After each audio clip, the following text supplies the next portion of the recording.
Our bill was mentioned upstairs. It is listed as 4202. It reads, a resolution urging the legislature of the state of Kansas to enact legislation converting KPERS Tier 3 members into KPERS Tier 2. Whereas Kansas public employees are dedicated workers and provide valuable public service to the state of Kansas, and whereas we believe that KPERS Tier 3 does not provide adequate benefits that would result in a comfortable retirement for employees, and whereas Tier 3, a career employee's income replacement ratio is estimated to be at best 34% in comparison to an income replacement ratio of 51% under Tier 2. And whereas Kansas seniors firmly believe that public employees deserve a comfortable retirement, now, therefore, be it resolved by the silver-haired legislature of the state of Kansas that we urge the legislature of the state of Kansas to enact legislation converting KPERS Tier 3 members to KPERS Tier 2. For a little bit of background, there are 3 tiers in KPERS. Tier 1, and it depends on when you were employed. You're in Tier 1 up until 2009. Between 2009 and 2014, I believe, you were in Tier 2. And anybody who was hired by the state of Kansas after that, starting January 1 of 2015, you are in Tier 3. Tier 1 and Tier 2 are very similar. And the percentage that was read for Tier 2 also applied for Tier 1. But Tier 3, when it came in, there were more changes to it. And one of those was 6% of your income was going into that. And I believe right now for any worker in, no matter which tier you were in, the percentage, if you're still working, is now 6%. But the ratio that was read in the resolution thing applies. Still, in Tier 3, your percent return is lower. So that being said, I believe we do have Alan Conway, and I believe he has testimony that he wanted to present to our committee.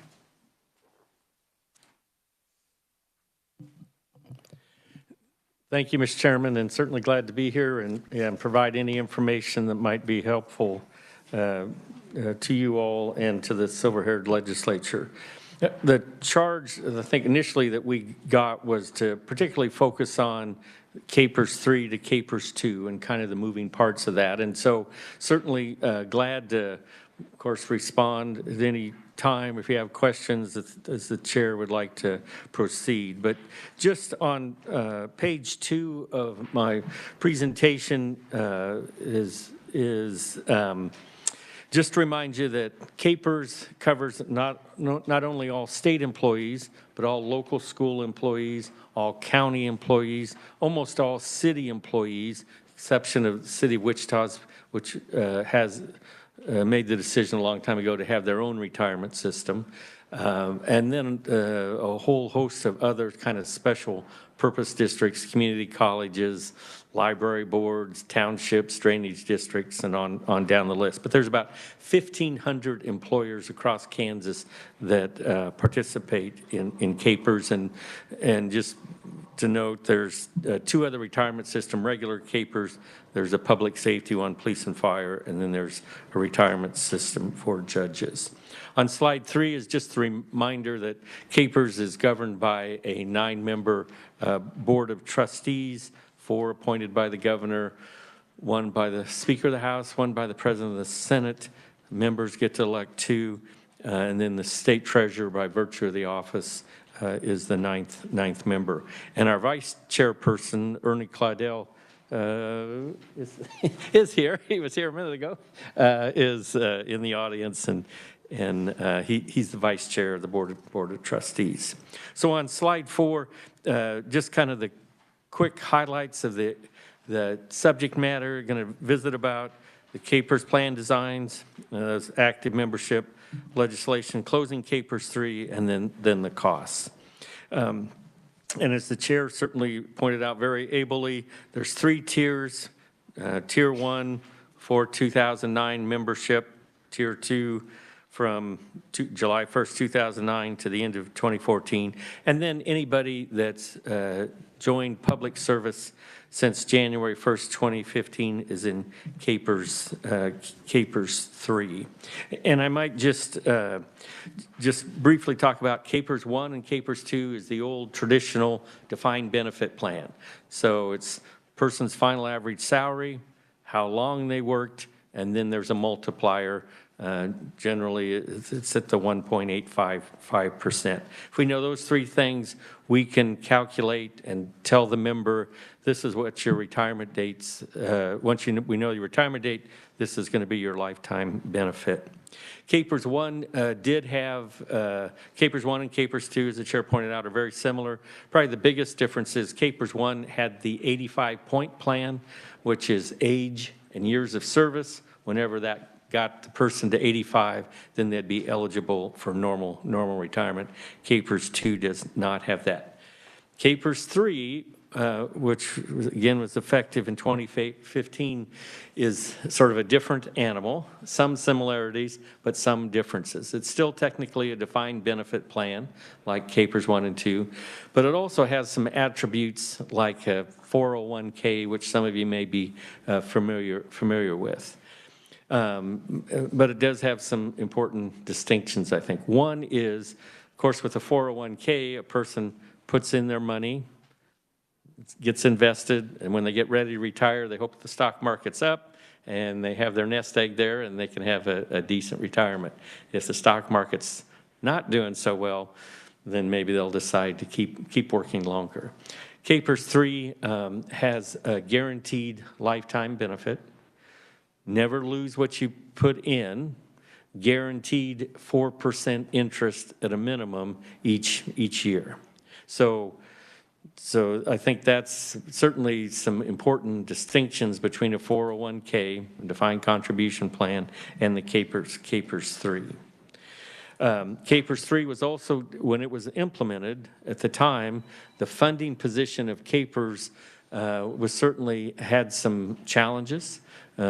Partly due to some underfunding through the years, and then some downturns in the market, some changes in actuarial assumption, all those kind of combined to a tough financial position. And the funded ratio, not to get too down in the weeds, but it's just assets to liability. How's the system doing? You want to be 100% funded. At that dark days in around 2012, it was down to 56%.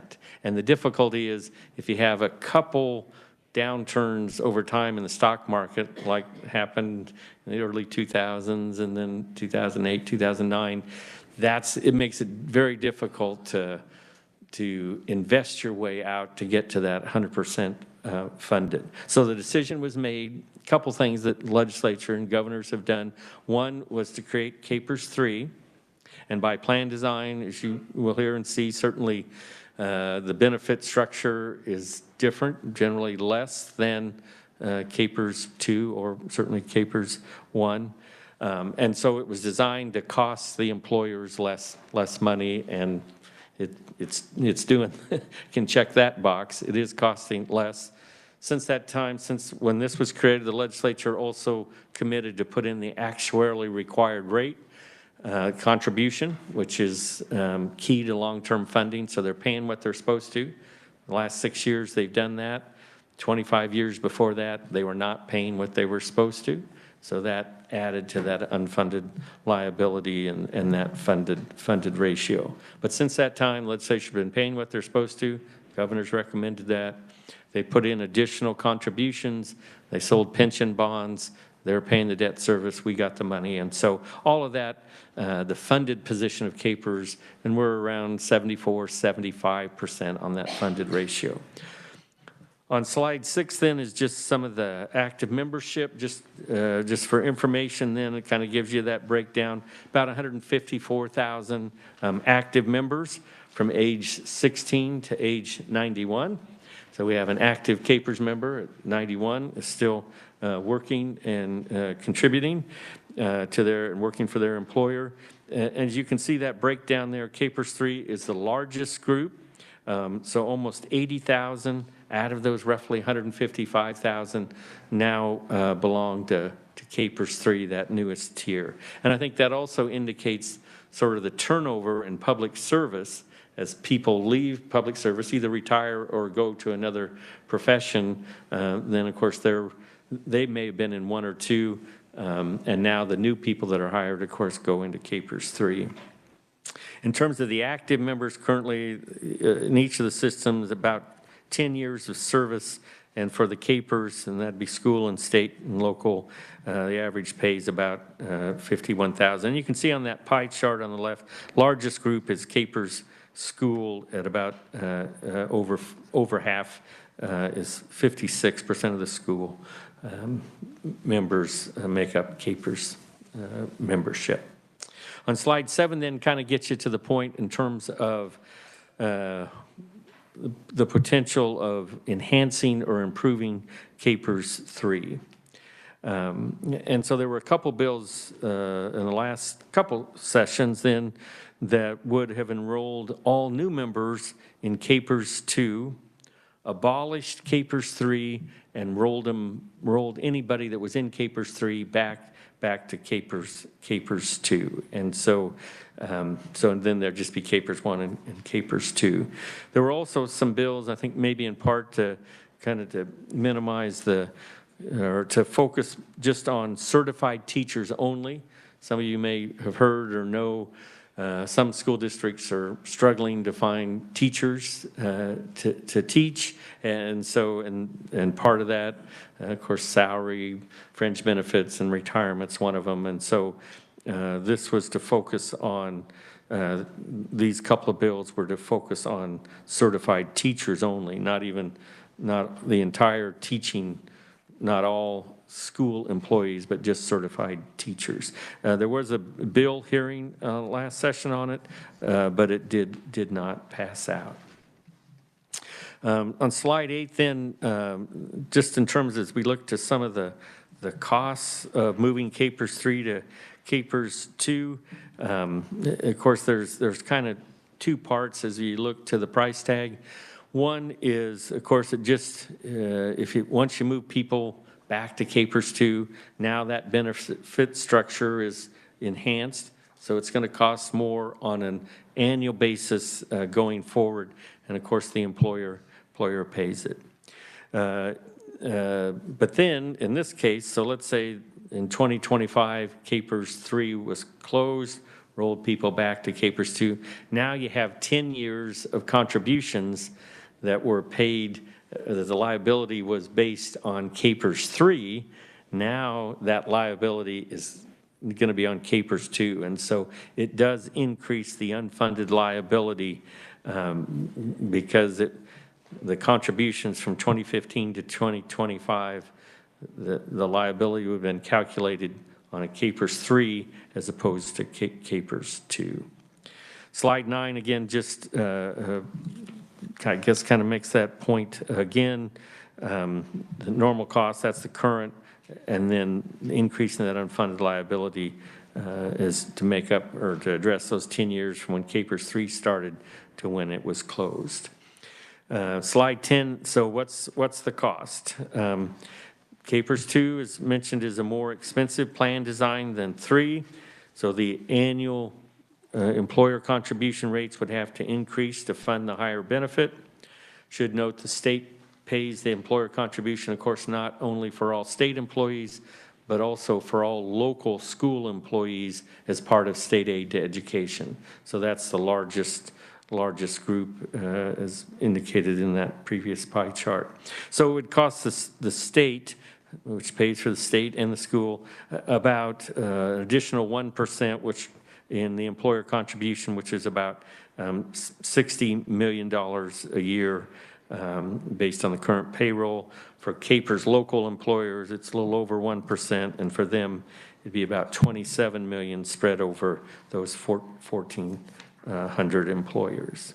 Slide 11 just translates that into the even more into the dollars. So moving Capers 3 to Capers 2 would increase that liability, as we mentioned, and of course, as with all things, you could pay that unfunded actuarial liability to address those 10 years to pay for that, for sort of backdating that.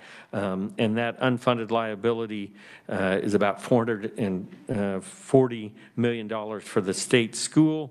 Of course, like all things, you can pay it over time if you want and pay some interest on that. The annual cost, if you spread it over 20 years, is about $31 million. For the local, that unfunded liability total for the 1,500 is about $192 million. Again, it could be spread over 20 years and it would cost them about $16 million. So, and slide 12 then just, I guess the sort of the takeaways, certainly Capers 3 can be enhanced, fixed, whatever term you want to use. And again, but with each year, there's about 10,000 more new Capers members, and so they're going into Capers 3 as the Capers 1 and Capers 2 members either retire or leave public service. So every year you wait, the cost figures are going to increase because you're having more and more people in Capers 3. Overall, and we can talk about it, but certainly some of the comparisons that we've done, the plan design, Capers 2 will provide a higher benefit than the Capers 3. And there's a cost, as mentioned, but certainly it would address the long-term needs of public employees. And so, Mr. Chairman, I guess just stop it there, but certainly respond to provide any questions or additional information as appropriate. Anybody have questions for Alan? Go ahead. And please announce who you are. Donna Lehan, I'm PSA 2, and I am not a teacher. I worked aircraft. I'm retired from aircraft, so this is all new to me. But in listening to this presentation, I have two questions. First of all, since the state doesn't really want to pay teachers, and I've known for years that we are losing those that graduate out of college because the other states pay more. Has the moving 3 to 2 been used as an approach as a hiring mechanism since they won't give them money dollar-wise per hour? Has that been approached? And then my second one is, how does this affect the private schools? Right. Yes, I think the discussion anyway at this point, improving Capers 3, maybe moving back to 2, I think certainly it gets you pretty quick to the discussion of recruitment and retention of particularly public school employees. So I think it's part of that discussion. In fact, just yesterday afternoon, I appeared before the State Board of Education about Capers 3, and there were lots of questions kind of on that very point that you just raised, and they were trying to decide their sort of legislative agenda for the 2025 and what they might be able to suggest or recommend for Capers 2. And does legislation even want to address that issue? Well, I think there's... Just because you discuss it doesn't mean they're going to address it. Right, and fair question, and I think it comes down to priorities, and certainly, so there's cost involved, so as you know, there's a limited number of state resources, and it's the priority, how does that rank in terms of other public, whether it's roads or higher education or whatever it may be, social services, how that ranks in that priority list. On private schools, your second question, this does not impact, private school members are not members of CAPERS, only public. So then is that why legislation is pushing the vouchers and that to promote private schools? Fair question. I'm sorry, I don't have an answer for you on that.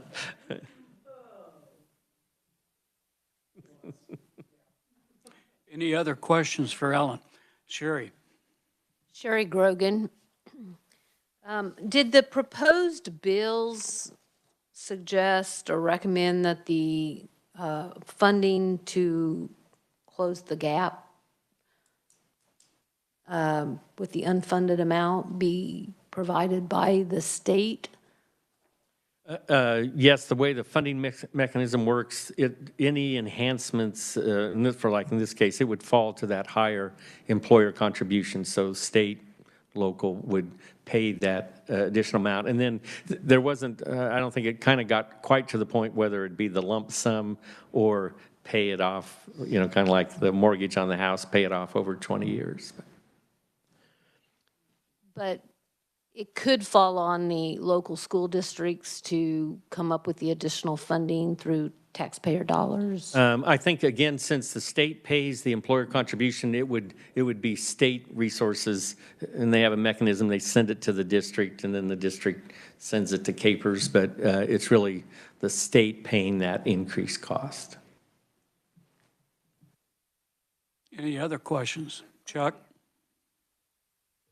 Thank you, Mr. Chairman, and thank you for being here, Mr. Conroy. And enjoyed working with you on some things, even though we were unsuccessful. But I do appreciate the successful bill that was passed that made it more feasible for retired teachers to come back this year. Two questions. One, what is the employer contribution in Tier 3? Is it still 6%? The employee contribution is 6, 1, 2, and 3. The employer contribution is adjusted each year, and it's about 12% that the employer is paying for CAPERS 1, 2, and 3 members. So it's the same for all Yes. 3 levels? Yes, it is. They're paying, okay. And then the dollar figures you gave us, if we were to move those CAPERS 2 to CAPERS 3, the first year you said, let me look at those dollar figures again. What was that, 100 and, or I'm sorry, what was the amount? If you amortize, I think it's on slide 11, maybe, if that's. Well, the You have one extra slide. slide 10 has. 10, I'm sorry, yes. amortized. It would take about 16 million a year for 20 years. Is that correct? Okay, and then, but that's to amortize the deficit. Mm-hmm. The actual amount that would have to be contributed that first year, for instance, would be then, is that 60.3 million in slide 9? Is that what you're saying? Yes, for state school, yes, it is. Okay. So 60.3 for schools, and for other employers, it would be about 27 million. Correct. Okay. So the schools would come from the state, but other employers that have people under CAPERS would be, for example, who would those people be, and where would that funding come from? Right, it'd be from the local units of government, so cities, counties, that drainage district, fire service protection district, if they're in CAPERS, and on down the community colleges, so forth. So they would all have to have a source to add that Yes. each year, plus then the state would have to add that amount to. Yeah, yeah. And not that 27 million is, I mean, it's has a lot of zeros behind it, but you're spreading that over roughly 1,400 employers around the state. So, I mean, it'd be based on, of course, payroll or size of number of employees, but it's going to be divided 1,400 ways. Right, and those, I mean, those figures to us, 16 million is a lot, but in the state budget, they call it budget dust. I mean, it's basically pocket change, but still, okay, thank you for those numbers, appreciate that. Steve? Steve, what's up, PSA 3? I think you was alluding to, I'm not sure that I fully understood what you're saying. Are you saying that there will be a percentage increase in state employees or in CAPER's future members? Do you have that rate of increase on what that might be? Overall, the number of public employees really has kind of plateaued. It's pretty level from year to year. There might be a few ups and downs, but in the grand scheme of things, it's very minimal. I don't know, it'd be a percent or even that, probably less than 1% in terms of the total CAPERS membership from one year to the next. I've felt that myself through seeing through KDOT and schools that those employees are either leveling off or being fewer. So I wondered if you were seeing that on state Yep, level. no, you're right. Alfred? Alfred Rango, PSA 1. Doing some research myself. And just tell me if these numbers are correct. CAPERS is currently in a 9.6 billion unfunded liability at the moment. That's correct. That'd be for the entire system, but yes, The you're right. Total. Yep, you're exactly And, right. There are 27 billion in assets that CAPERS has at the moment. But the CAPERS is actually 74% unfunded at the moment. It's 74% funded, Yeah, so we're short than the difference. funded. Up 18% since 2012. That's correct. But your target was 11% for the funding, and that's actually been 6% over the last 26 years, 25 years. Kind of gives you kind of an overall look at what's going on in the fund itself. With it's to me, you have to really look at the numbers and see what's going on, because sometimes one thing looks good one way and one thing doesn't look good the other way. But I just kind of like want to share these numbers with everybody here, just because it didn't really show this on this sheet what the total assets and stuff, and unfunded liability were. That's about it. Thank you. Yeah, no, you make some good points. I mean, the trust fund, and of course, as the market goes up and down, we're over 28 billion as of yesterday, but who knows what today will bring. So it's and over half of the income to the trust fund over time comes from investments, about a third from the employers, and then a balance from the employees. Yeah.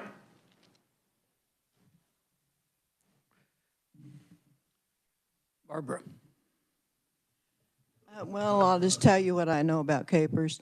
My husband was on CAPERS, and he used to get a 12th check or a 13th check every year because they had lots of money. And we don't get those anymore.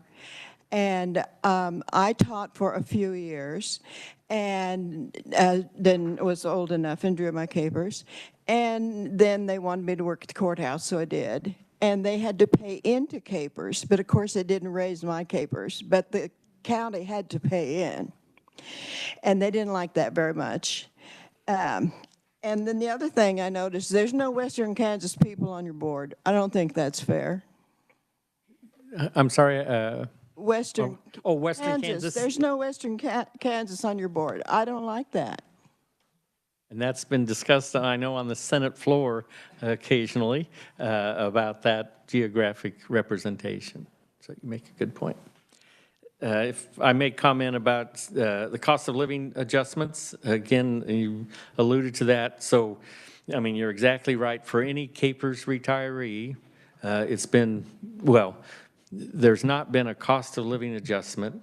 Really, it was 2008, the legislature granted it, but the person had to be retired at least 10 years before they'd get a cost of living adjustment, and that was a one time. So anybody that's retired since 1998 and is receiving a CAPERS benefit has not received a cost of living adjustment. So it's been a long time.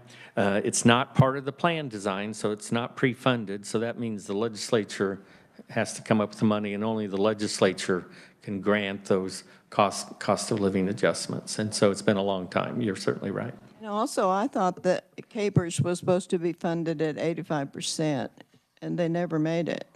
Right. Well, our goal is really to get to 100, and I think for some of the policymakers, if we can at least get over that 80% funded, it would be a big goal for them, I guess. And of course, our goal is you want to be 100% funded. You just don't want to, be at 80%. But the higher it is, so when the stock market does go the other way, the system's got the resources and can absorb that maybe downturn, at least for a while, until the stock market comes back. But you're right.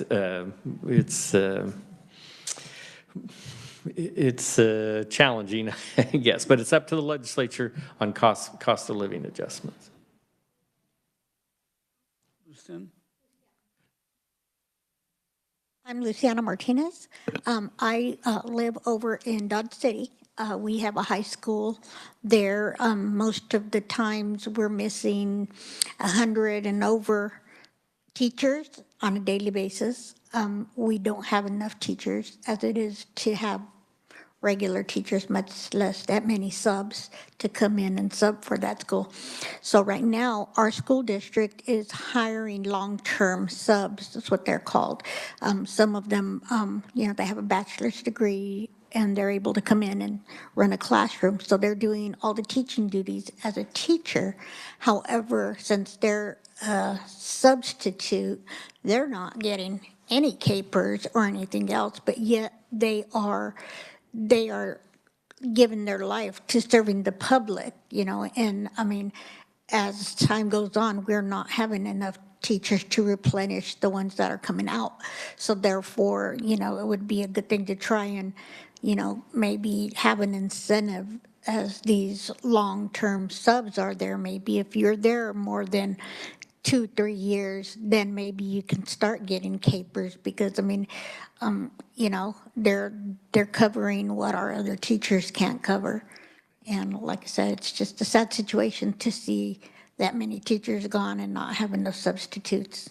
Yeah, I can't imagine what the challenge that can be. And I do hear that talking to school officials around the state, the challenge in terms of teacher shortage, substitutes. Can you get a retired teacher to come back maybe to fill in? There's some big challenges out there. And again, retirement benefits might be part of this solution. Chuck? Thank you. Chuck Schmidt, PSA 2, Wichita. There has been a lot of talk about a COLA in recent years, and a lot of people are trying to get that done, a cost of living adjustment.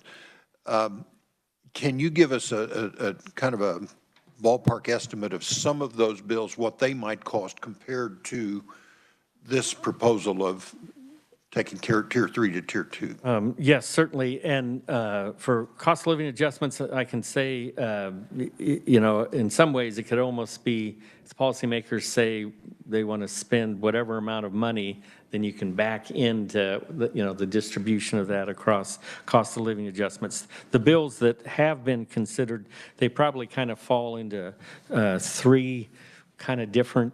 One would be an automatic COLA, cost of living adjustment. So like with Social Security, that might be indexed, or maybe it's inflation or whatever it may be, that so every year there'd be some upward adjustment based on that design, again, maybe to inflation. And that one, of course, would be probably the most expensive because it's not pre-funded, so that means you're going to be paying out to those 115,000 retirees each month, and the money hasn't been there before, so there's this unfunded liability. That one, based on a bill from 2022, was kind of indexed 1% to 5%, but it was an ongoing, every year there would be some recalculation.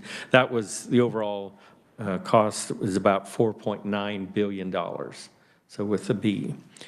Another one would be a one-time permanent adjustment, so there'd be a one-time increase, but it'd be permanent, so it goes into their benefit. So if it was a $100 increase for a cost of living adjustment, they would, in effect, get that $100 going forward. And that one, again, based on a bill from 2023, and there was some scales there, but it was about $354 million. So 4.9, 354 million. And then there can be one-time payments which was the last time in 2008, for those that retired prior to 1998, it was a one-time payment of $300. So you could, here's a check for $300, but then you don't get that $300 the next year or the following year or the following year. And that one, based on a bill last session, would be about $33 million.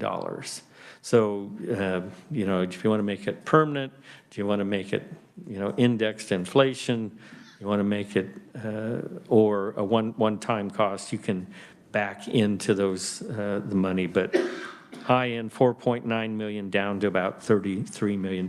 And Vice Chairperson Claudel is kind of the resident expert on cost of living adjustments, but certainly, but anyway, I hope that answers your question. Just for clarification, the one for 358 million was a one-time cost for the state? That's the cost, that's right. And yes, I mean, that's what that liability would be. But yet that would allow a permanent increase, either 5 to 1% for retirees. Yep, that's right. Yes, Barbara. I'm from Marion. I had one other thought, and that was the substitute teachers can't get into capers, and yet the legislators who work 3 or 4 months a year, they get paid for a year's worth of capers. I don't think that sounds too fair. Plus they're getting an increase in 2025. Sherry. Yeah, Sherry Grogan, PSA 1. On the 2 Senate bills listed under the supplemental note, were the League of Kansas Municipalities, the School Board Association, were they supportive, and the Kansas Association of Counties, were they supportive of these bills? I'd have to check. I'm not sure specifically of these bills. I think generally they're supportive of enhancing capers benefits. So I think generally, conceptually, the answer would be yes. If you go back to page 7, you can realize that one on the Senate didn't get out of committee. And I think, from my recollection, a lot of those bills that were specially introduced of trying to move Tier 3 to Tier 2, and if you notice, it said certified teachers only. And that sort of split the group, because there were a lot of teachers teaching, but they didn't have teacher on their contract, and they would have been left out. And that's part of the reason why it died. And I do know some legislators who ended up saying, hey, we're having trouble trying to kick teachers in Kansas because they're going to Missouri. And they were really trying to move 3 to Tier 2 because of that. Just extra information. Any other questions for Alan? Donna Lehan again. Okay, because that floors me that legislation gets capers for the full year. Has there been any studies? Because you're saying that, you're telling us that depending on when you get into capers, depends on which tier you're in and for how many years. And we have legislators that don't want to give up their seats, no matter how badly they do.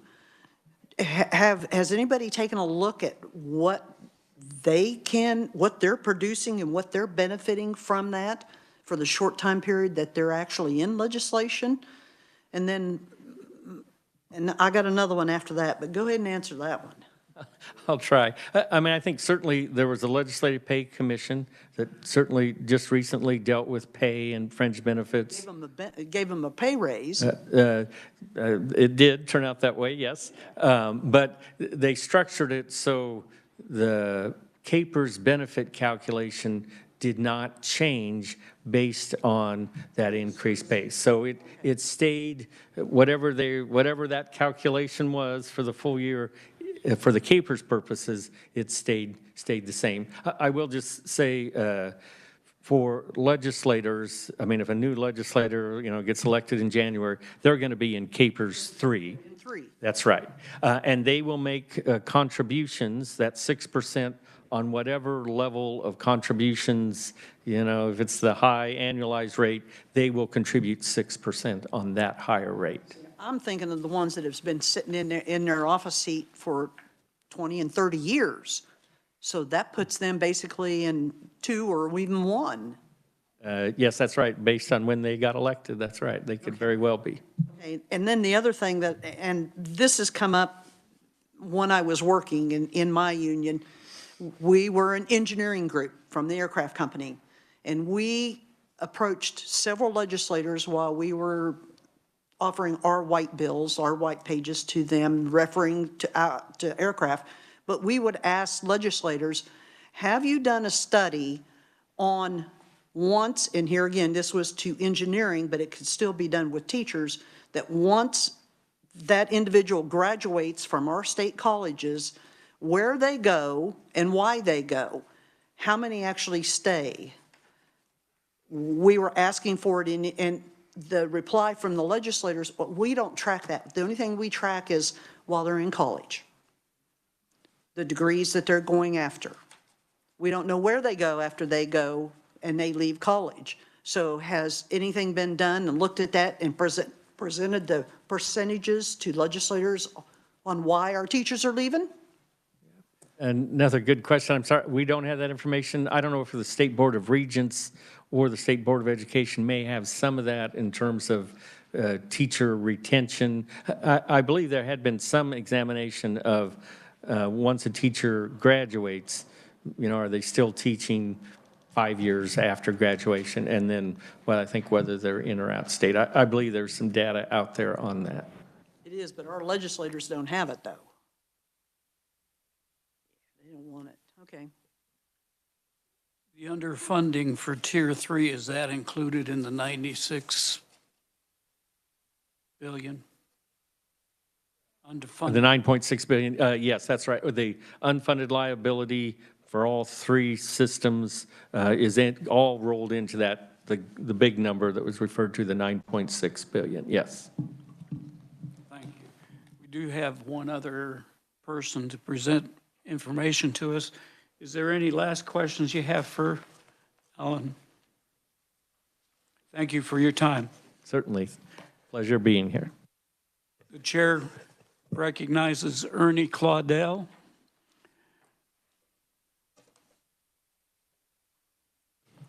Thank you. I'm elected member of the CAPERS board, but I do not speak or represent them. I have been chasing CAPERS and working toward improving it since 2006. That's why I have this bump on my head. One other thing I'd like to say is that Western Kansas is sort of represented on the CAPERS board because I'm originally from Oakley and taught in Hugoton. So I also would like to say that because the legislature controls so much of this, it's when you work on correcting some of these matters, it really needs to be attention given to who you elect, because that that's where this comes from. Random information that I thought I would share with you that some of your questions came up with. I've been trying to find everything I can over the years to assist and help get the capers straightened out, improved to for the employees. It's very difficult to get the college count. I have tried everything, and I don't think the colleges want to give that personal opinion, don't want to give that information because they don't want to show that they're losing the people in their education department.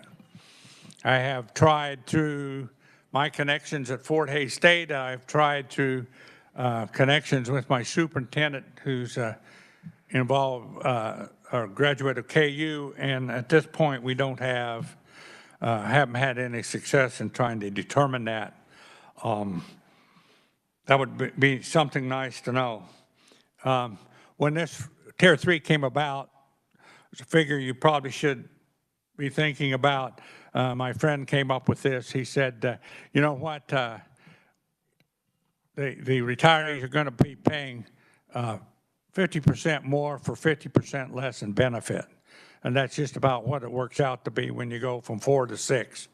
The bottom end of, hopefully it won't get that far, but the bottom end, the 34% was talked about compared to the 51%, could get as low as 28% if the worst case scenario, because there's the ifs, ands, and buts in Tier 3 that aren't in the other.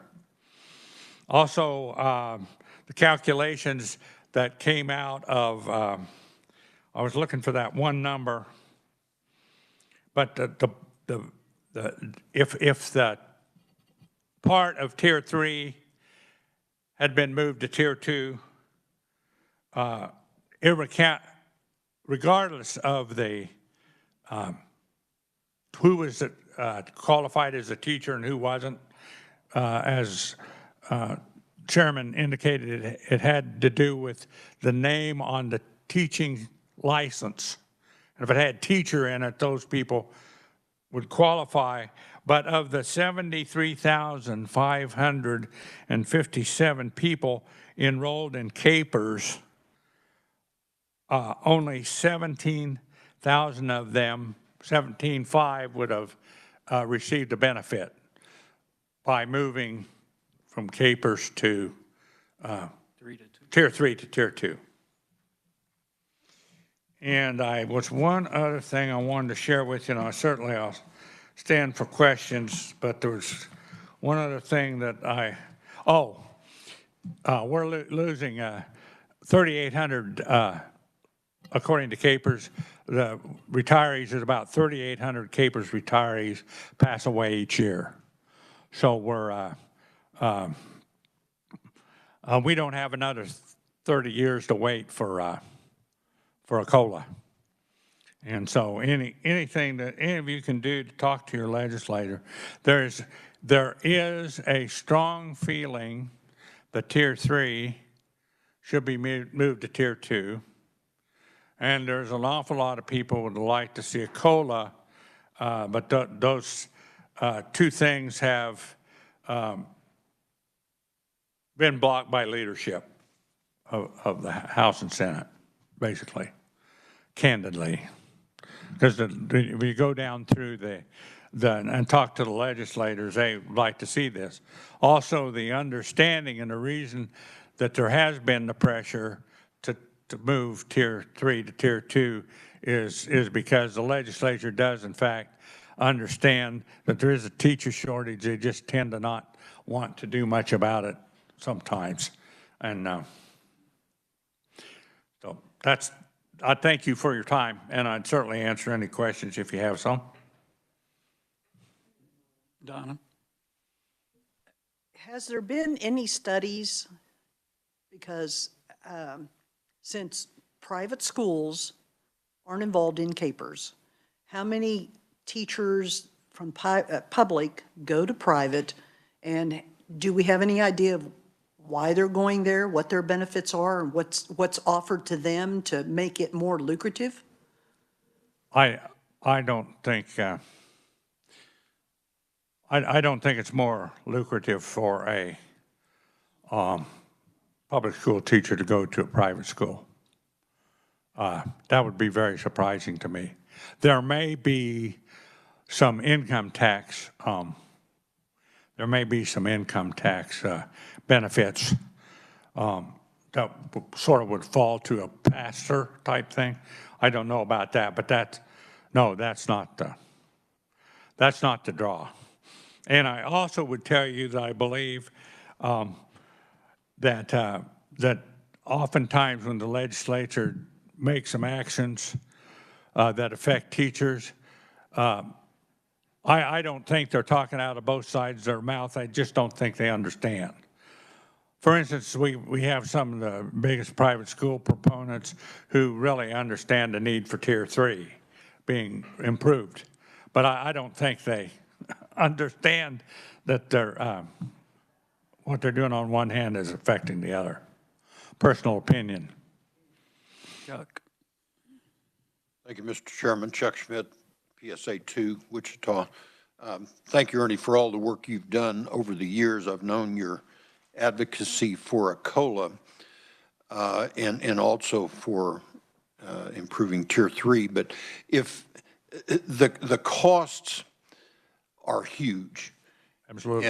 And our legislature seems to be more intent upon cutting taxes this year, and rightfully so in some cases. However, if you were to have a choice between taking Tier 3 to Tier 2 or doing some sort of a COLA, what would be the best way to go, in your opinion?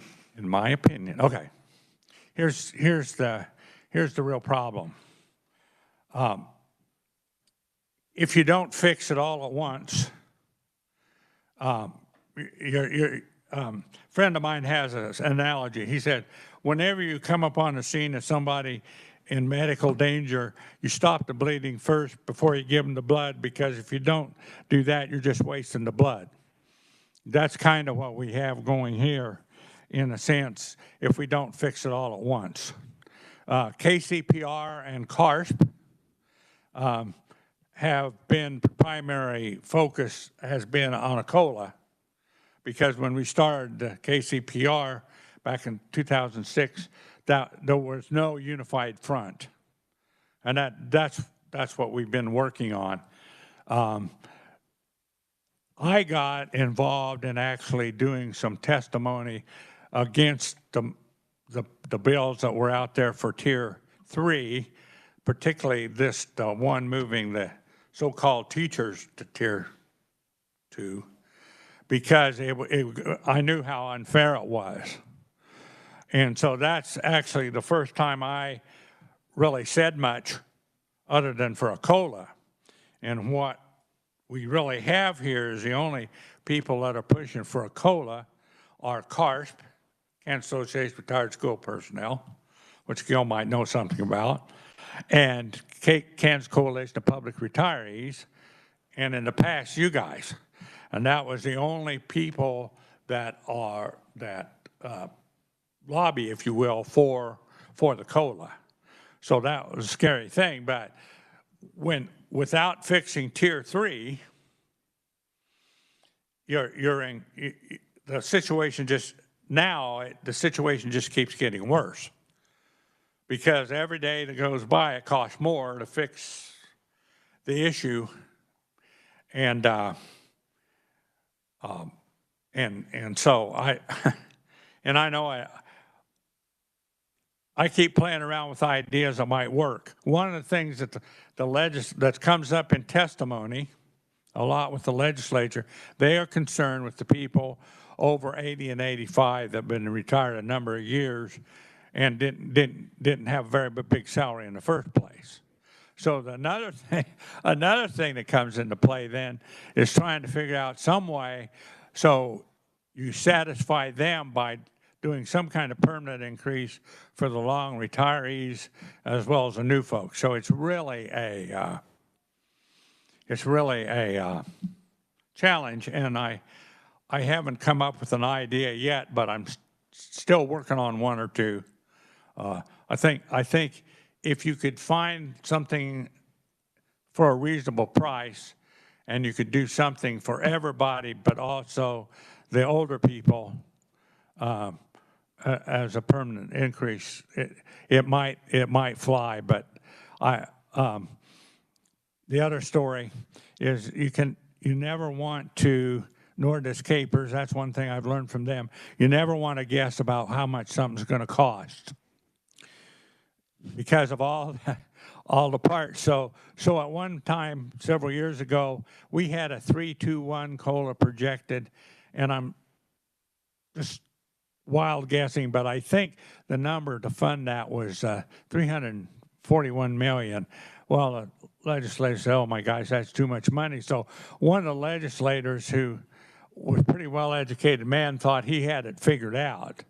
So he came up with his idea, and he was sure that he was going to blast ours into the atmosphere, and his came back at $1 billion. So what you have to do is you have to use the calculations that the actuary comes up with, and you can't do and I won't share what that means, but in the Army they call it is an acronym, a swag guess. You can't use one of those. Any other question? Barbara? Yes.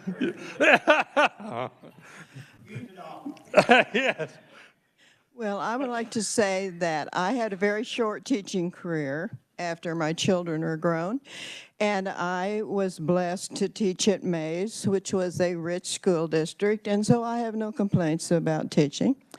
My husband had a 40-some-year career, and the places we moved around were not all high-paying, but I was a little farm girl, and we knew nothing about money. We go to college and we work hard and we try to become teachers, but we don't know anything about investing. We don't know anything about money. And if we did not have Capers, I don't know how we would be living today, because my husband's Capers is twice what his Social Security is.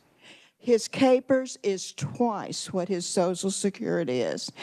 And our son went to college at KU in the medical field, and he was required to take financial classes. Required. And that's a big mistake for teachers, never getting any financial. We're supposed to be smart people that know how to teach our kids, and we don't know anything about money. And my son invested from the first check he got. If Capers had not done our investing, we'd have to live with our son because we wouldn't have any money. Yes. And I would just agree with you one thing.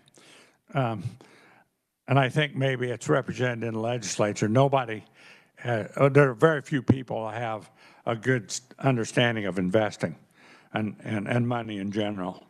And that's one of the problems we come up with. Lucianne? So just to kind of piggyback on what I was talking about, I just kind of want to know, because I know there's teachers that have left and then they came back, but if they were in Capers back before, or they were in any city entity or whatever, they worked for the city, they left that, they were not on Capers, but then they came back and did Capers. So do they fall under the tier? Can you be on 2 tiers? That's what my question is. No, I would ask Director Conroy to explain that, because there's a break point. Okay. Thank you. If they left for their first Caper service and they were vested, so in this case, currently it's 5 years, so they would be vested in that tier, maybe tier 2, and they went and did something else, and when they come back to work for public service, assuming they didn't take their money out, they would return, in this example, as a Capers 2. So once you're vested, your tier is protected as long as you don't take your money out before you retire. Finally, I want to thank you very much for your time. I really appreciate it. Any other questions for Ernie? Okay.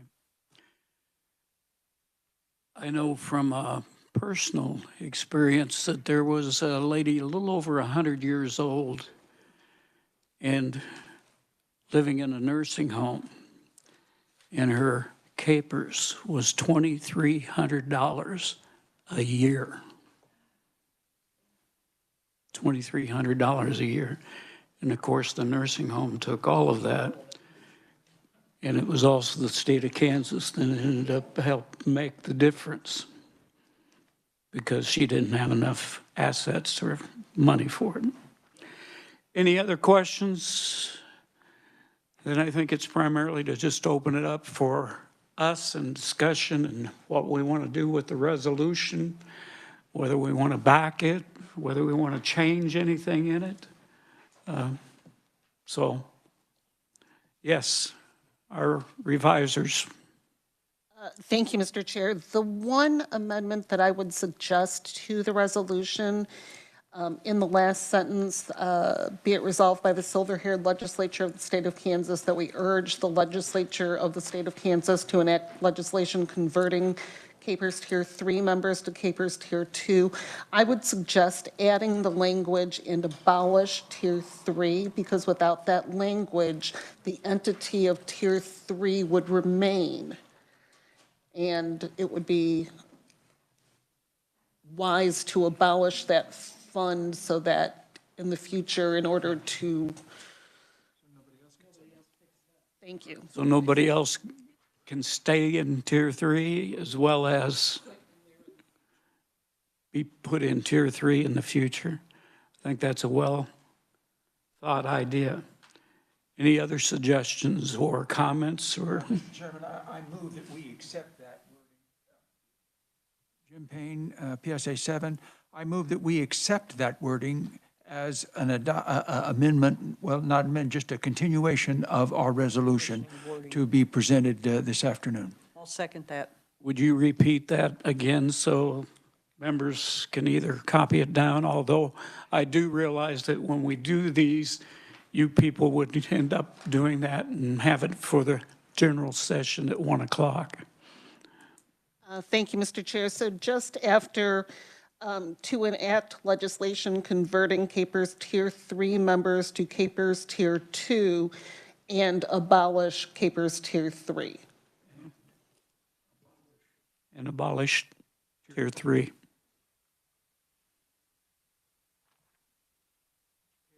Which paragraph are you talking about? Very last, Very last one. right That after. would, after Tier 2 would be a And comma, abolish. or remove the period. To Comma. enact legislation converting Tier.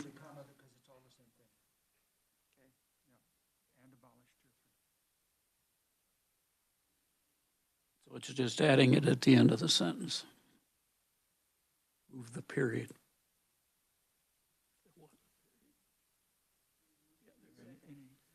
Any seconds to that motion? Okay, there were several. Any discussion? Call for a vote. All those in favor, please raise your right hand. Those that are opposed, raise your right hand. So if you were late in voting, you voted twice.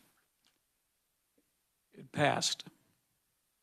Any other suggestions or comments, or are we done? Chuck?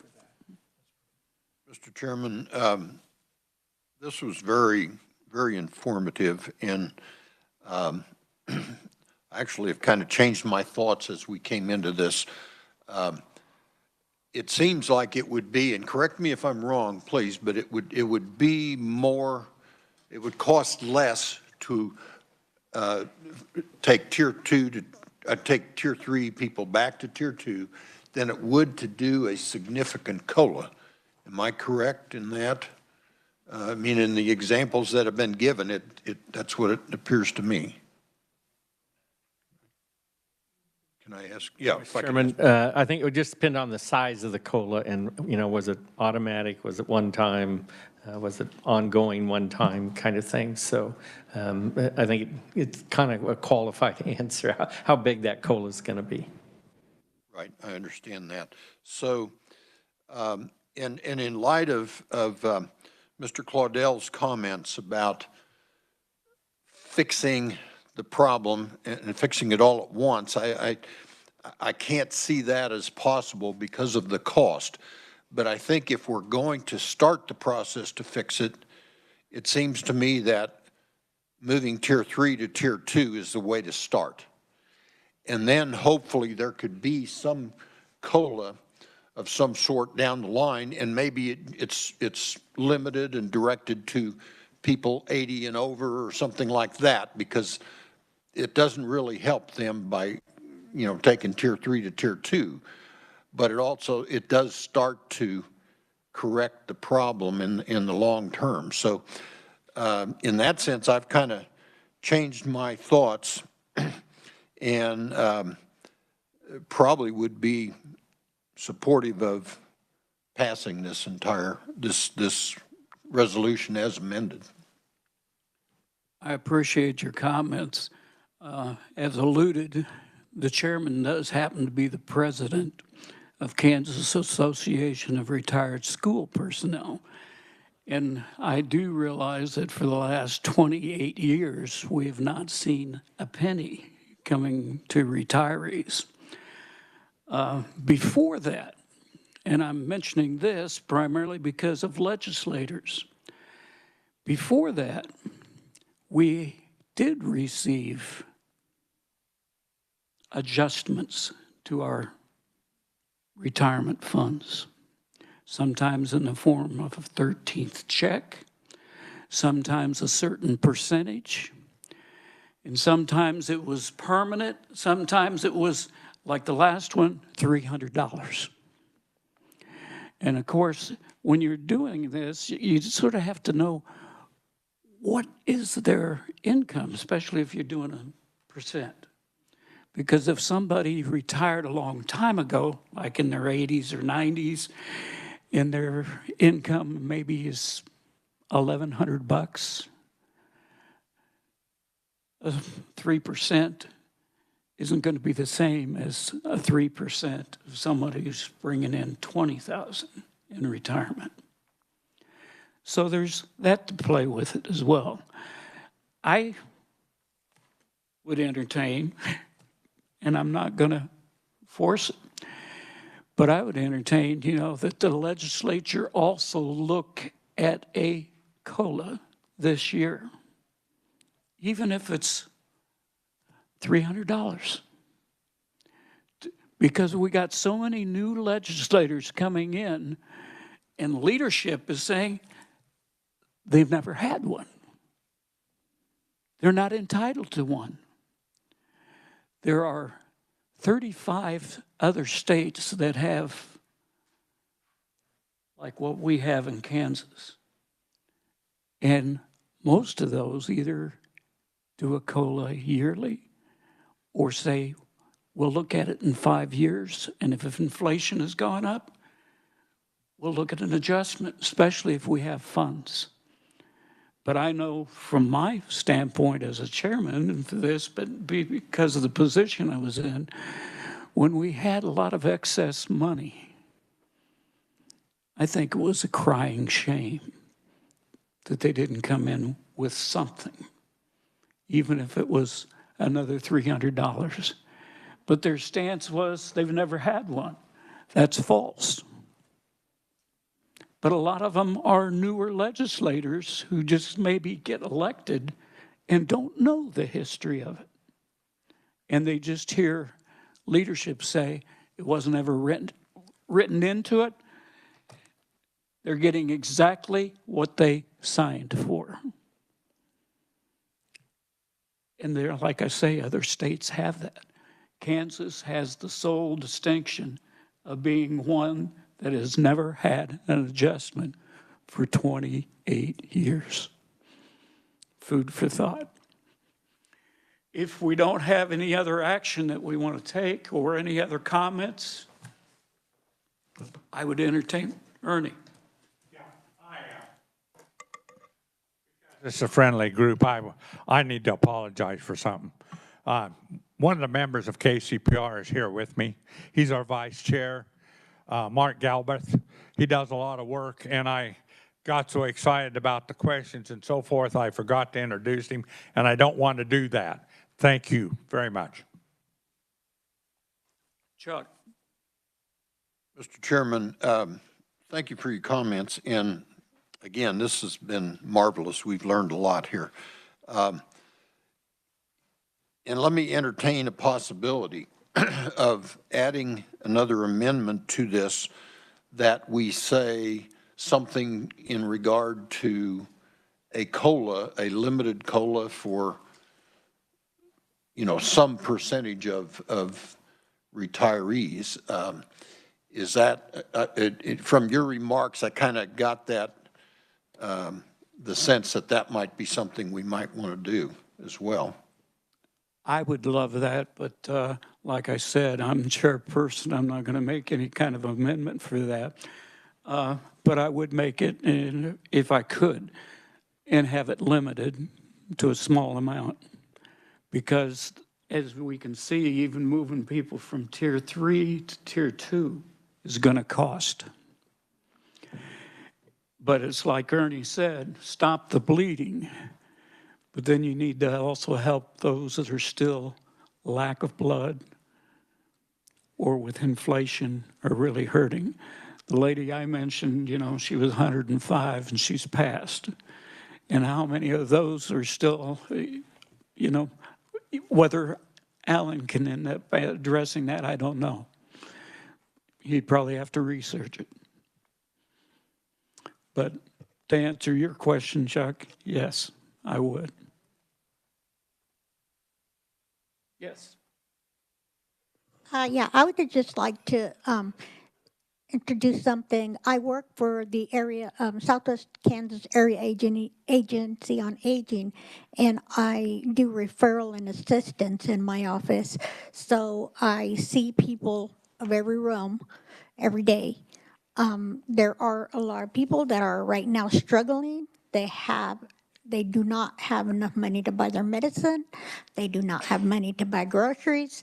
And our assistance, we have a program that's called one-time assistance, and you can get assistance for every year. However, you know, there's so many people with the rising cost cannot afford to buy food. So they're saying, okay, do I buy my food? Do I buy my medication? And it's very sad to me that all these people have worked all their lives. And as we said, everybody should be able to live comfortably. When you've done your duty, you've done your job, at the end, when it's time to retire, you should be not stressing whether you're going to have food on your table or you're going to have medications that you need. I just want to, let everyone know that there's so many people out there. And I think that, you invest and you put your money in capers, you put your money, other people have Roths or 401ks that they're using, but right now the money's not going far at all. When you see people that are there buying maybe cat food and they're eating cat food because they have no other way to feed themselves, or once I think it was by July 1st around there where we had no money for help people with water, gas, light, all the Harvest America and other people that can help us in our community to help them are out of money themselves because everything has been so high. So I see this every day and it's very sad. And like I said, it's people that have worked so hard every day to get to this point and say, hey, I want to live a good retirement life. Retirement means you get to stay and relax, and now you get to enjoy your life because you've done your due diligence. So just with that said, I hope that we can get changes for all our seniors so that we can get, some ways of getting maybe more money allocated to help them out at times.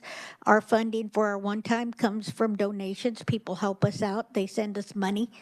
And like I said, right now we're trying to say, how do we get money to buy depends, to make a depend bank for people that can't afford to pay $30 or $40 for their depends now, and they're either gonna, as I said before, eat or buy depends. So it's very, very hard for the people that are struggling out there. And as I see it every day, I just go home and I'm like, now what can I do, or what can we do as a community to help? So just on behalf of what I do, I'd like to thank everybody for all the hard work that you've all done during your life in your different jobs or different aspects of life. And I hope that everyone can enjoy their retirement. Mr. Chairman, Jim Payne, PSA 7, we're a little off topic. Are you suggesting, would you like a motion to add wording to this resolution, in addition to moving Tier 3 to Tier 2, that they consider a COLA? Is that your desire? Yes, that's what I'm saying, and I think if it's possible, because we realize the limitations, the financial limitations on this, but if it's possible to say a COLA for those retirees most in need, if there's some way we can qualify that. And I say this as Speaker Pro Tem, who will be advocating for the legislature, that would give us enough flexibility to look at the bills that come forward and then see which ones we could support and give our, lend our support and advocacy.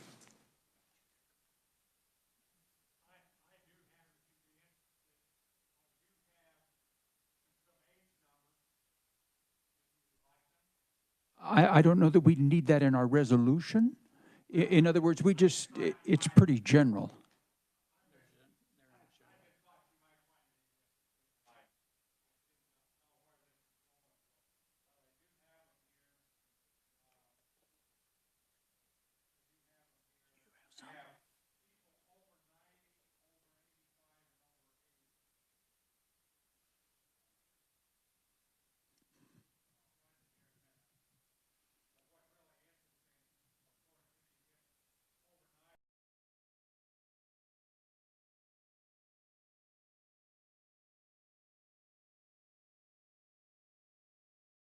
Our reviser had something that she wanted to say, and then I'll call on Donna. Thank you, Mr. Chair. The resolution itself is speaking pretty generally. I think that it would be simpler to add language that's a little bit more broad. What I am thinking about or would like to propose is a second statement, be it further resolved by the silver-haired legislature of the state of Kansas, that we urge the legislature of the state of Kansas to consider the feasibility of providing for a cost of living adjustment for KPERS Tier 1 members. Tier 1 and Tier 2. No one in Tier 2 would qualify for a COLA, as far as I think. On what basis?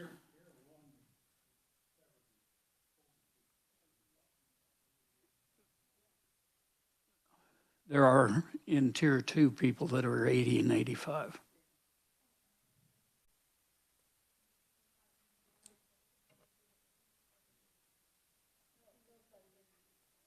No, it's by the year that you started working for the state.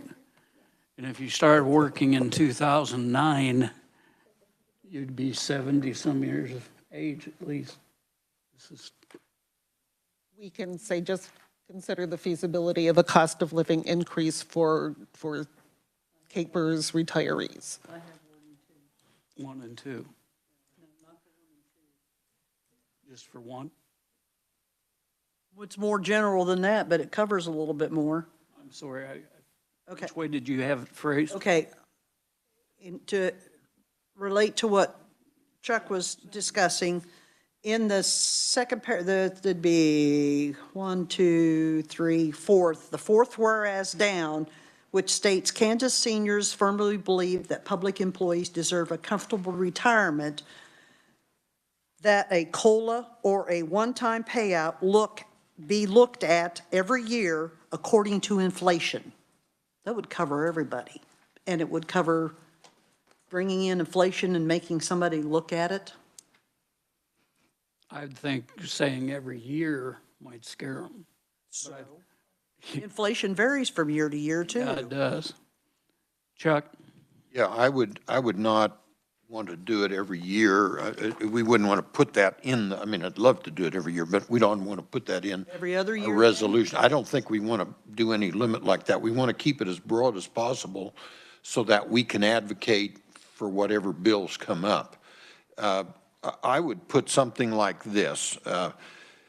If we would add, we also urge the legislature to make a cost of living adjustment for KPERS retirees most in need, rather than, I don't know how we quantify that, but it gives us kind of a broad parameter, and it doesn't go by tier. Is that feasible? Well, if they do change Tier 3 to Tier 2, you only have 2 tiers left, and they're pretty much the same. I think you'd end up having so many of them debating and everything else, saying, well, how do we determine need? Yeah. I know in the past, but I hate to limit it or say every year, because I think sometimes the excuses we always got was, we don't have any money. And there's too many things to go out. And that was the same way when I was teaching, it's not, we can't afford it. And you can see that. So I like the idea of keeping it broad, but I also like the idea that they need to look at it. And I think they need to consider it with inflation and if we have funds, but if they're looking at it and follow that, I think they can do that. What Chuck Schmidt just said as his version into what you think we should say, and his most in need, I think, is what his kind of said. Alfred? Alfred Rango, PSA 1. I guess what I'm asking, my thought is here is that you want to implicate a wording to say certain people that are in KPERS should get a cost of living adjustment according to their needs. But how do you single all those people out? How do you determine the need? How do you determine it? It would be the same as saying, okay, the cost of living adjustment for Social Security in need. How are you going to know the people that are in need in Social Security? We simply don't know. That's the point I was trying to make. For example, from 2009, which was about the last time KPERS got anything, we've had 0%. In that same period of time with Social Security, it's gone up 68%. Sometimes at 3%, sometimes 0%. I've got a chart. And I know Ernie was trying to say, hey, how about age? Because they were looking at it, well, if we presented a bill to the legislature, we were trying to figure how many do we have that are 80? How many do we have that are 85? How many do we have that are 90? And that's why he was ready to say, hey, I can give you some figures. Well, we're not going to be the ones that decide that anyway. It's going to be the state legislature. But I do like the idea of saying, hey, look at this. I do want to make a comment, though, also that you got to be careful with the wording because you're asking for one item, but in reality, the cost of living adjustment is not a guaranteed benefit through KPERS, if anybody understands that. It's not something that you get as a benefit. It's an adjustment that they offer to you when the funded liabilities are funded at a certain level for the fund and retirement. Most pensions work that way. So I guess we were asking for two things here. We need to focus on one item instead of just two items. Yeah. To give you a little bit more history, school districts and teachers were pulled into the capers in 1972. They were underfunded, and according to state law, they had to be fully funded to join the group. But the legislators at that time said, we want you, and they put us in there. But they also ended up saying, we will pay, the legislature, we will pay so much extra per year until you're fully funded. It didn't happen. They did for about 5, 6 years. I'd have to go back and look at my stats at home to see when they dropped it. Then, lots of times they still put in some money, but they didn't put in the actuary amount. They didn't make up the difference to fully fund the teacher group when they pulled them in schools. Never did. They did pay the actuary, and then they stopped. And they paid what they called statutory, which means how much do we want to put into that fund? And they came up with a number, and it wasn't anywhere close to the actuary amount that would take care of that underfunding that they really hit when they pulled that group in. And that kept. And as a lot of you realize, and even as Alan made a mention of, if it's not in there, it can't earn money. So that money didn't earn. It didn't earn. And then finally in 2019, they came back and said, what is the actuary amount? And so for the last 5 years, they put that in. Also, I must have mentioned that there were times along the line that they ended up saying, we need to pay down that unfunded. And they did put in $1 billion, or they put in $1 billion. Sometimes it was, we're going to go out and borrow money, put it into that, and we're going to end up paying that loan back. I think they have to pay it. But it determines to them how long they want to kick the ball down the field. And it's going to eventually come. And I think that's what some of these are ended up saying, well, that tier 1 and tier 2, we're having about 3,800 of them die off each year. And I think some of the leadership, my impression, and that's my impression, are just waiting for some of those to die off.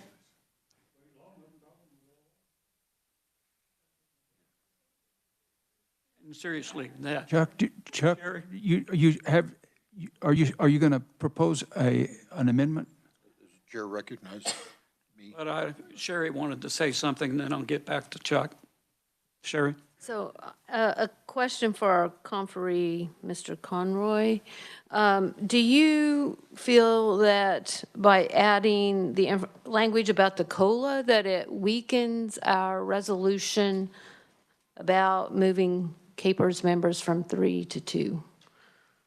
I think it just broadens the net, and it's bringing 2 areas then of attention to the legislature for them to deal with. So I think beyond that, it'd probably be up to you to decide how broad you want to make it. Of course, our committee, or our other committees have 2 different bills that they're considering, but Chuck? Mr. Chairman, I think I appreciate all the comments that have been made, and I think having listened to that, I revised what I would suggest as an amendment to say we also urge the legislature to enact a cost of a living adjustment for CAPERS retirees. Leave it in general like that. And here, remember what we're doing here. What we're doing is enabling our organization to advocate for different bills that come up. We may or may not be proposing the bills. They'll be coming from legislators. And so that gives us enough leverage to see what bills come up and then enact them. So I move that we adopt that amendment to this to the current resolution 4202. Another whereas? Well, I would, however they decide to, it's best to put it in there. Yes. Thank you, Mr. Chair. For drafting purposes, it wouldn't be a whereas clause because those are background information for the action that SHL would take or is urging the legislature to take. So what I would recommend is another clause that says be it further resolved, because you've got your be it resolved ordering or requesting legislation to convert Tier 3 to Tier 2. So be it further resolved by the Silver-Haired Legislature of the State of Kansas that we urge the Legislature of the State of Kansas to enact legislation providing for a cost of living adjustment for Capers retirees. I accept that, and I would propose that as an amendment. I make that motion. Just like you stated it. Donna? Second. It's been moved and seconded. Discussion? Or Steve? I was under the impression that these committees were just making suggestions that the amendments was to be made in the committee of a whole. Am I correct? It can There was suggestion of that when we left, but we can take them forward or? I was just remembering what we were being told in the chambers is all. I know the years. Our script says, the first thing, there were committee amendments, or there were no committee amendments. So I think we're okay. I know in past years, we usually did that. Yes. Randall. I think I was thinking about this in terms of what you were talking about. What I was thinking of was in terms of things that were would not change the major focus of the resolution. Would add a whole second part to it, or something huge. But the type that Chuck is recommending, I think, would fit into that. To do it here? Yeah, to do it here, and then we can change it back, I guess, when we get into the committee of the whole. The committee as a whole. Right. And so, I think this falls into that category, that amendments would be allowed. In years past, lots of times it was done by the committee because they're the ones who heard the most. Right, exactly. I think but that yet- amendments that are connected to that process make more sense. I was thinking in terms of one person, that has a particular, is just passionate, very passionate about something, just kind of taking control. Like cannabis. Yeah, so it's sort of like cannabis. So anyway. Yes.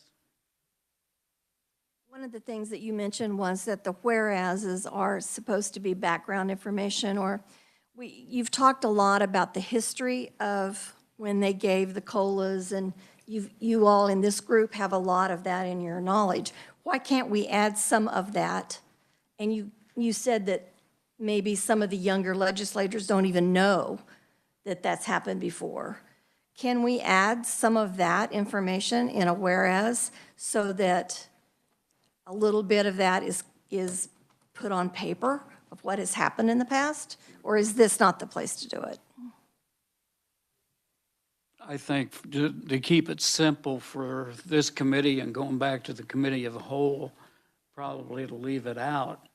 But I think from the standpoint of the legislature, I think that would be good. Chuck? Well, I think, again, remember the purpose of what we're doing here is this is for our sake, and then we will use this to advocate to the legislature so we can still bring all of those, all that information into it as we advocate, even if it's not in the resolution. I do think it's important, but I think organizations like I'm president of and KCPR, when we end up meeting legislators, that's part of our job of trying to educate them as well, but. Any other questions or comments? We do have a motion before, and it's been seconded, so if we're ready, I'll call for the question. All those in favor, please raise your right hand. Those opposed? And it did pass, but it was not unanimous. Anything else to be brought before you? Advisor, please. I genuinely, Mr. Chair, intended not to speak this morning, and I'm glad you did. Clearly overstepping, but I would also suggest that you allow me to amend the title of the resolution to incorporate the cost of living increase or cost of living adjustment. So right now it says a resolution urging the legislature of the state of Kansas to enact legislation converting Capers Tier 3 members to Capers Tier 2. Please allow me the leeway to incorporate the language regarding COLA. It's not something that's going to be legally significant for the resolution itself, but it would make the title accurate as far as the contents of the resolution. Is that favorable with all the committee? Makes sense.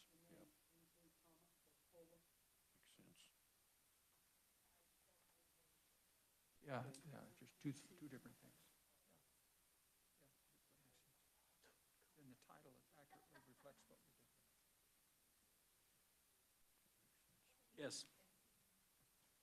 Any other things before it? If not, the chair would entertain a motion to adjourn.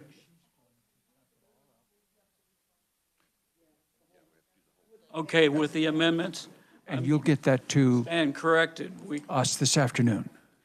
Perfect. do I have a motion for adopting the whole thing, the whole bill, and so moved, is second?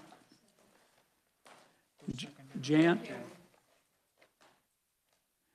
It's hard to see your name tag. I was trying. It's been moved and seconded. Any questions? Hearing none. All those in favor of adjournment? Mr. Chair, could we have them read it Yes. in as, if we could please, before we vote? Can you read that so we know what we're voting? Certainly, Mr. Chair. So would you like me to read the entire thing or just the? Okay.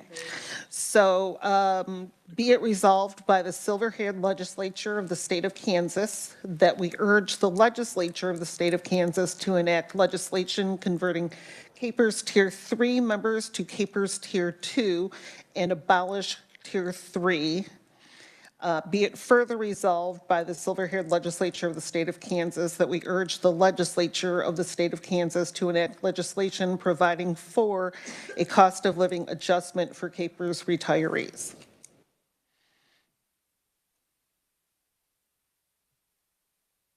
Okay, having heard that motion, we've had a motion as well as seconded. All those in favor, raise their right hand. Those opposed, same. Passed, but not unanimous. We're adjourned. Oh, do we have to have a motion for that? Nope. Business is concluded and we are adjourned. Turn off the mic.